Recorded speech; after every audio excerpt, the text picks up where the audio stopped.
चित्रा ने युद्धों में जीत की याद में शनिवार को रेवाड़ी के सेंट पाइपर टूरिस्ट कॉम्प्लेक्स में वार्षिकोत्सव मनाया। आज के दिन यानी 11 दिसंबर 1971 के भारत पाक युद्ध में शहीद हुए सैनिकों को याद किया गया। साथ ही उस युद्ध में भाग लेने वाले ऑफिसरों ने अपने युद्ध के अनुभव ताज़ा करते हुए एक दूसरे से मैत्री मिलन किया। इस अवसर पर मुख्य अतिथि जनरल पुष्पेंद्र सिंह का भव्य स्वागत किया गया। कार्यक्रम में colonel CS Behera, colonel Bakshi, colonel HP Yadav, major Birendra Singh, सूबेदार हरि सिंह, सूबेदार धर्म सिंह, मेजर रामफल, कैप्टन रणबीर व सूबेदार रणधीर सिंह सहित अनेक वीर योद्धा उपस्थित रहे। सबका हार्दिक स्वागत करता हूं। साहब एक बहुत उच्च आत्मा है, इसीलिए जब माँ अपने बेटे को गले लगाती है तो उसका गला रूंध जाता है। क्यों? क्योंकि उसकी अंतर आत्मा से वो आवाज उठती है, प्रेम से लबरेज, स्नेह से लबरेज। इसीलिए साहब का गला भी आज प्यार, मोहब्बत और आपके यहाँ उपस्थित होने से लबरेज है। इसी वजह से इनके लिए, आपके लिए शब्द नहीं निकल रहे हैं। आप इनके लिए दुआ करें कि इनकी सेहत बनी रहे और ये हमेशा ही हमारे ऊपर अपना आशीर्वाद बनाए रखें, ताकि हम एक दूसरे को साल में एक बार 5 सीसी की मैत्री डोज लगाते रहें। जय हिंद। चित्रा के अफसर साहिबान तथा मेरे साथी नए पुराने सबको धन्यवाद। आज का दिन हम सब के लिए बहुत ही पवित्र और खुशी का दिन है कि 56 फील्ड रेजिमेंट माउंटेन चित्रा के चित्रा परिवार के सभी सदस्यगण यहाँ चित्रा डे मनाने के लिए अहिरवाल की राजधानी कहे जाने वाले हरियाणा के रेवाड़ी शहर में एकत्रित हुए हैं। लोगों के बहुत ही खुशी का दिन है। इस प्रोग्राम से हमको बहुत कुछ सीखने को मिलता है, क्योंकि जो पहले सदस्य आए हैं उनको, जो बाद में आए हैं उनसे रेजिमेंट के बारे में हालचाल जानने का मौका मिलेगा। ममता बनर्जी बाकायदा बांग्लादेशियों को सपोर्ट कर रही है, इसके बारे में क्या कहेंगे? ये देखिए, ये देश में ये राजनीतिक खेल चल रहा है जिसमें हर एक की मंशा, चाहे ममता बनर्जी हो या अन्य कोई, सबको चाहते हैं कि हम प्राइम मिनिस्टर बन जाए। इसके वजह से उल्टा सीधा खेल खेलती रहती है और ये बड़ी दुखद घटना है। ये हम लोग के जीवन में राजनीतिक खेल नहीं हो तो बहुत अच्छा है। 80 साल पहले 11 दिसंबर को चित्रा नामक एक जगह है मलेया में, अभी जो मलेशिया बोलते हैं, वहाँ जापानियों ने एलाइड फोर्सेस को घेर लिया था। उधर 56 माउंटेन रेजिमेंट की 4000 माउंटेन बैटरी फ्रंटियर फोर्स को नियुक्त किया गया था कि ये पूरे फोर्स को यहाँ से निकलवा लें। तो डट के जापानियों का सामना हुआ और इसमें वो सक्सेसफुल रहे कि जो एलाइड फोर्सेस हैं वो वहाँ से निकल के, सुरक्षित निकल के अगली लड़ाई के लिए तैनात हो सकें। तो इस भयानक युद्ध के लिए, जबकि चारों ओर से डिफीट ही डिफीट हो रही थी, उसमें बहादुरी दिखाने के लिए उस एडवर्स मौकाम पे यूनिट को चित्रा नामक युद्ध सम्मान से निवाजित किया गया था।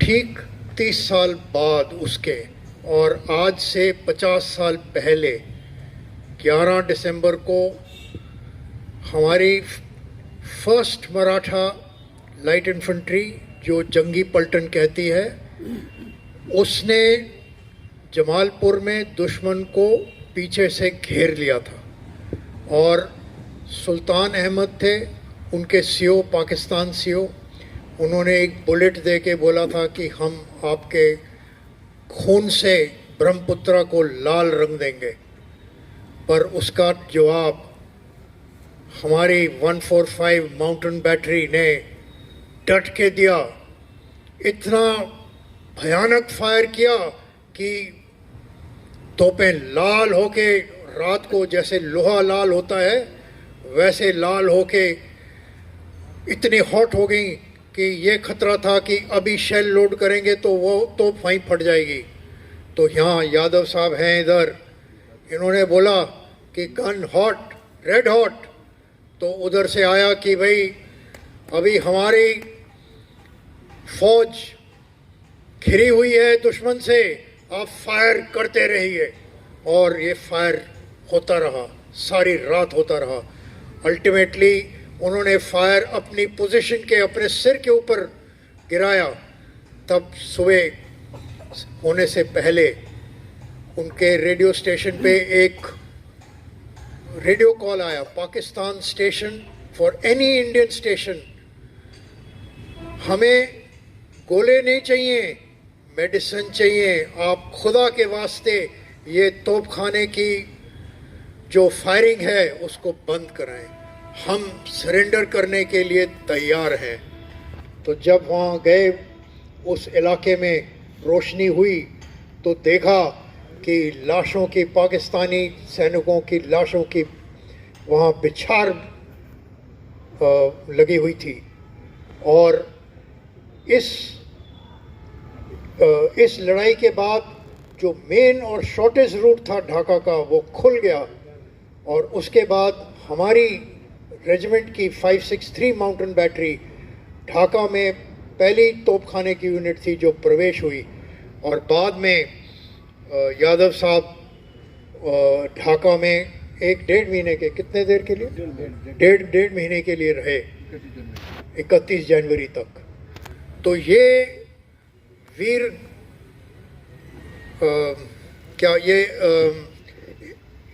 वैलर की जो ये इंस्टेंस है, इसकी यादगार में ये आयोजित किया गया है।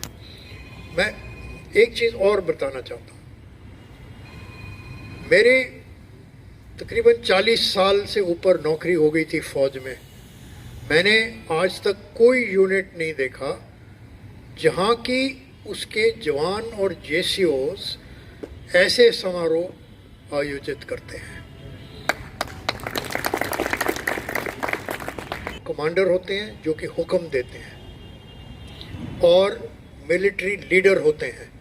मिलिट्री लीडर वो होते हैं जो सबको अपनी तरफ आकर्षित कर लेते हैं। वैसे ही असाधारण मिलिट्री लीडर यहाँ सूबेदार धर्म सिंह साहब हैं, जिन्होंने ये परंपरा शुरू की और आज तक ये चल रही है। पहली बात तो ये बहुत दुखद दुर्घटना हुई है। उनके साथ 12 और बहुत बहादुर जवानों की और अफसरों की जानें गई हैं। इससे इतना दुख होता है, कुछ कहने की बात नहीं। पर जो उनकी वाइफ ने और कर्नल हरजिंदर सिंह की वाइफ ने इस अपने पति के अंतिम संस्कार करने के ठीक बाद बोली कि मैं फौजी की एक पत्नी हूँ, मैं ऐसे हरकतों से, ऐसे घटनाओं से नहीं डरती हूँ।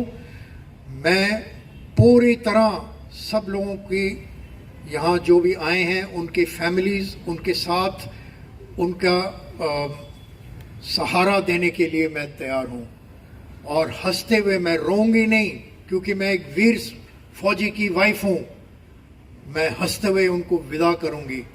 तो ये हम संदेशा देना चाहते हैं उनकी ही ओर से। ये एक वीर नारी है, भारतीय वीर नारी, और वो उसने हमें ये उदाहरण दिया है। बार हमारे पे अटैक करते रहते हैं, उसके बारे में क्या कहेंगे आप? वो धमकी देते हैं, कुछ थोड़ा बहुत घुसपैठ भी कर लेते हैं, पर अगर वो लड़ाई पे उतरे तो उनके दांत खट्टे हो जाएंगे, ये मैं यकीन कह देता हूँ। बिल्कुल, मेरे को पूरा यकीन है। गवर्नमेंट की रिस्पॉन्सिबिलिटी है कि फौज को पूरी तरीके से मजबूत करे, ताकि ये ऐसा चीन वाला दुश्मन जैसा है वो 3 दफा सोचे कि मैं भारत को छेड़ूं ना छेड़ूं।